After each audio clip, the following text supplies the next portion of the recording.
As we've been mentioning, there are a growing number of diplomatic efforts underway to try to end the crisis politically rather than by military means. One country that's been involved in those efforts is Italy, who's been a long-time ally of Tripoli. But that country's foreign minister has just held a press conference in which he said that Muammar Gaddafi and his family have no future in Libya. We decided to recognize the Council as the only political legitimate interlocutor to represent Libya. Tripoli's regime has no future in Libya. It lost credibility, it lost legitimacy. Nobody in the world considers the Tripoli's regime as a possible interlocutor in the present and for the future.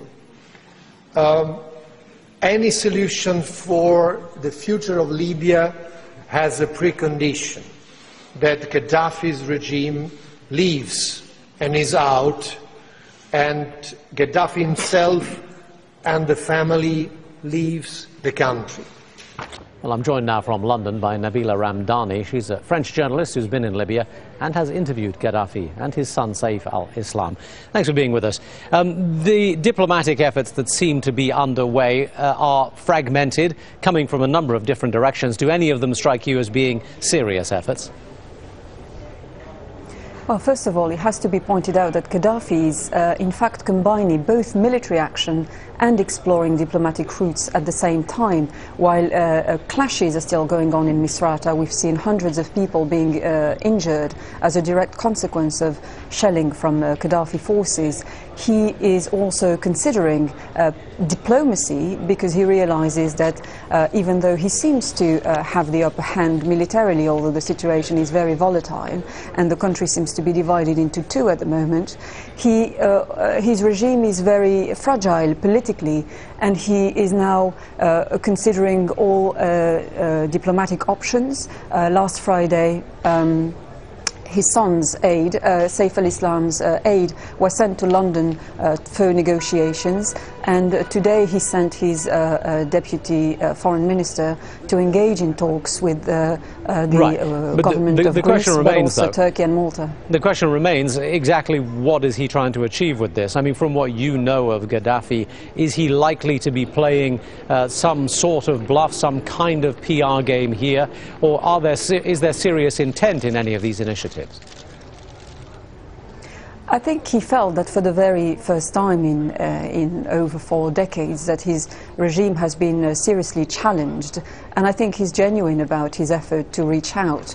But having said that, he is not offering anything that will be satisfactory to the opposition at all, because effectively what we're hearing is that he offers that his son, Saif al-Islam, should take over. Well, that is an option that will be unacceptable to the opposition, because their primary basis for any negotiation to start will be to see Gaddafi and any member of his family go. Let's not forget that Saif al-Islam, who portrayed himself as a reformer, was at the center of, he basically sided with men of violence. His brothers as well are at the forefront of the conflicts. So it's not an option for the opposition to see any member of the Gaddafi family remain in power.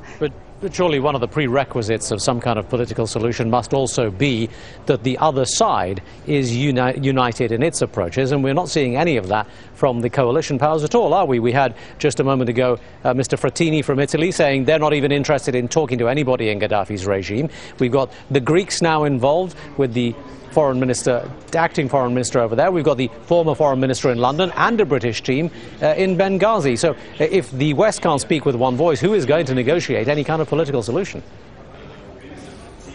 Well, that is a crucial point, because not only the West cannot speak with one voice, and as you pointed out, NATO seems to be very divided over the issue, and we've got some governments within the coalition that have already recognized the National Transitional Council as the legitimate rulers of Libya, and others haven't, like Britain, for example, who doesn't recognize governments but states. But it has to be said as well that the opposition itself, the Libyan opposition, is not united, and it doesn't seem to be a clear leadership in the opposition. The primary aim is to end the Gaddafi regime, but aside from that, they don't seem to have much of a political agenda, and that is something that will come in the way as well. Nabila Ramdani in London, thank you for speaking to us.